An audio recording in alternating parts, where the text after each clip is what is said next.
Hey folks, it's Dave Smith of Correctional Officer Lifestyle. Um, Coming to you again for the third video in the series. Okay, it is the series on the big rocks of the Department of Corrections. To reiterate, the big rocks are safety, service, training, wellness, manage, review, fiscal viability improvement, rehabilitation, and restoration. Okay, number 3 on that list is training. Cannot overstate the importance of training. You can definitely understate the importance of training, but you cannot overstate the importance of training. The only way to get better at something other than doing it is training. Training to do it, okay? Um, the training that we have in corrections is somewhat extensive. I don't know about every other agency in the nation, but in Florida, it's fairly extensive. We bring somebody in to the department. They go into an onboarding program, which is a way to bring them in and just give them the bare bones of what we do in the department. Teaching them uniform preparation, how to keep the uniform right, professional appearance, entry and exit procedures, what you can and cannot have inside a correctional facility, and the basic log, security checks, and observation of inmates.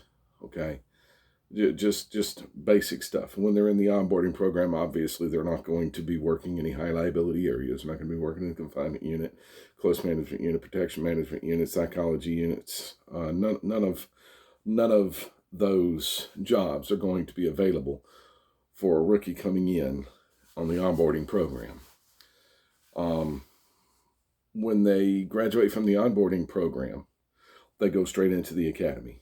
And the academy is where they really knuckle down on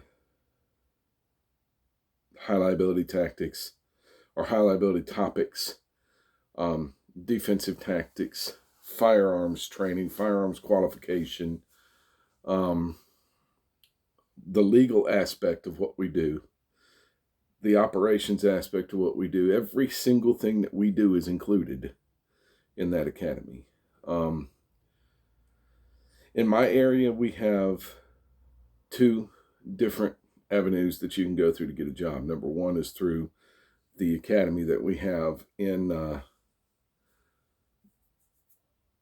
job, on the job training, if you will, sponsored by FDLE. But we've also got George Stone Technical Training Institution, where you can receive your correctional officer certification. That's how I got mine. Of course, I've been in the business long enough that there was no academy. The academy was George Stone. So that, it is what it is, be what it may. Once they get out of the academy and they graduate, they go into the FTO program, FTO standing obviously for Field Training Officer. And they have to be signed off on by their FTO until they can actually come to a shift. And there's multiple FTOs at the institution encompassing multiple shifts, so they get their hands into everything. Overnight shift, day shift, admin shift. They get their hands in everything, okay? Now, once they get done with all that training, okay, they go back to training annually for what we refer to as in-service training.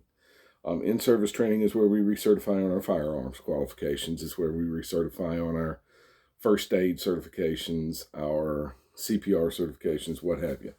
Okay, but it's also where we can sit everybody down in the classroom and pour knowledge into them in a controlled setting where they're not going to be distracted by the inmate population. In a controlled setting, it's woefully inadequate. It's only 3 days. It could be 3 weeks and be woefully inadequate for what we've got going on, especially for new staff. Okay, that's where the veteran staff have to step up. That's where we need the veteran staff. The veteran staff are vital in keeping the training going. I can't think of anybody more qualified to teach a rookie how to do the job of the Department of Corrections than somebody that's got 5 or 10 years behind them that's been doing the job. I can't think of anybody more qualified to teach somebody to do the job than somebody that actually does the job.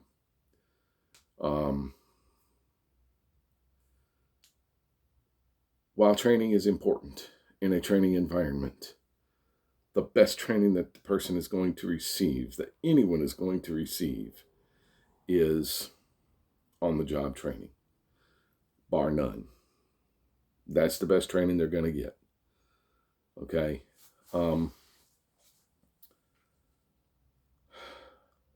When I first became a supervisor, I knew nothing of how to run a shift.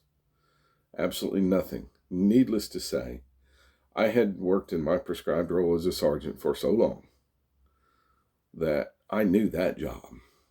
So every emergency that came down the pipe after I made supervisor, I was pretty much acting in the capacity of a sergeant because I didn't know any better. And I had a captain who was on a light duty situation because of an injury, and in 15 seconds he taught me everything I needed to know about how to be a supervisor. Now, I had been to the Leadership Academy, a nice 4-day class that they really poured knowledge into the supervisors. I had been to Blue Courage training. I had been to Advanced Spectrum training, and I had been to much training. It all paled to that 15 seconds with that senior captain. Because that 15 seconds with that senior captain taught me how to be a captain, how to be a supervisor. He wasn't nice about it. I'm not going to make any bones. He wasn't nice about it, but it was what I needed. He basically told me, you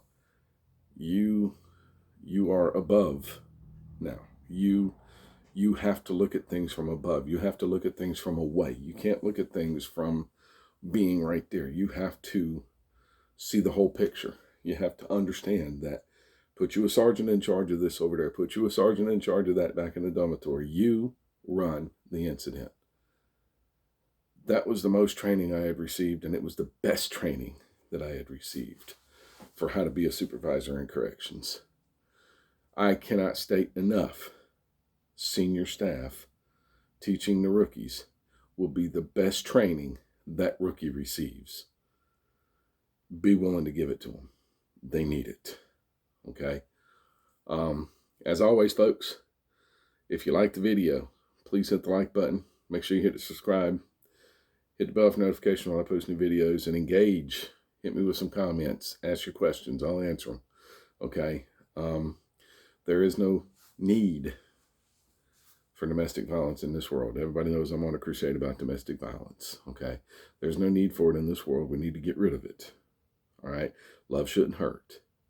If you're in an abusive relationship, find a way out of it. 1-800-799-SAFE. That is an 800 number. Won't cost you anything from any phone. 1-800-799-SAFE. There's people there that can help you. If you know somebody in an abusive relationship, you can call that number for them. You can give them that number. Find a way to help that person. If you know the abuser, the worst thing you can do is nothing. Say something to somebody. And if you are the abuser, there's help for you too. Admit that you need it and ask for it. It'll be provided. All right? It's David Smith at Correctional Officer Lifestyle. I am my brother's keeper. I am my sister's keeper. Y'all stay safe behind the fence. I'll see you in the next video.